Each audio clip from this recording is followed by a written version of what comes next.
அன்பானவர்களே, மறுபடியும் உங்கள் மத்தியில் வருவதற்கு கர்த்தர் கொடுத்த மிகப்பெரிய வாய்ப்புக்காக நான் நன்றி செலுத்துகிறேன்.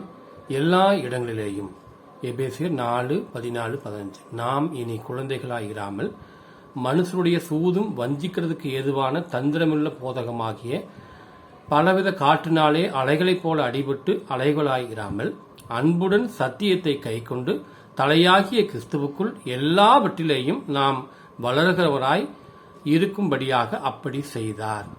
இங்கு எல்லாவற்றிலேயும் நாம் ஆவிக்குரிய வாழ்க்கையை வாழ வேண்டும் என்று வேதம் நமக்கு சொல்லிக் கொடுக்கிறது. நான் ஆண்டவரை தேடின ஆரம்ப நாட்களில் ஞாயிற்றுக்கிழமைகளே ஒரு விதமான வாழ்வை வாழ்வேன்.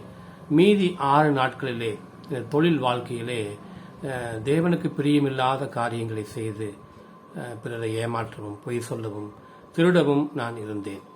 அதாவது சர்ச்சில் ஒரு வாழ்வு, வெளியிலே ஒரு வாழ்வு. இதை நான் தொடர்ந்து சத்தியத்தை நான் கேட்டுக்கொண்டிருக்கும் பொழுது கர்த்தர் ஒரு நாள் எனக்கு இடைப்பட்டார். இப்படி செய்வது சரியல்ல.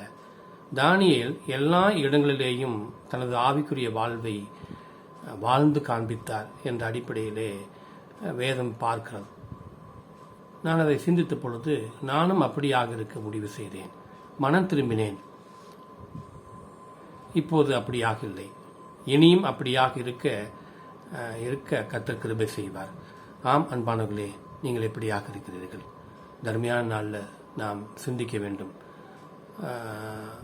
தொழில், போகுமிடம், வருமிடம், எல்லா இடங்களிலேயும் நமது ஆவிக்குரிய வாழ்வை வாழ்ந்து கர்த்தருக்கு மகிமையாக வாழ கர்த்தர் உங்களை நடத்துவாராக. சிந்தியுங்கள், செயல்படுங்கள். கர்த்தர் எதிர்பார்க்கிற ஒரு நல் வாழ்வை எல்லாவற்றிலேயும் எல்லா இடங்களிலேயும் வாழ கர்த்தர் உங்களையும் உங்கள் குடும்பத்தையும் நடத்துவாராக.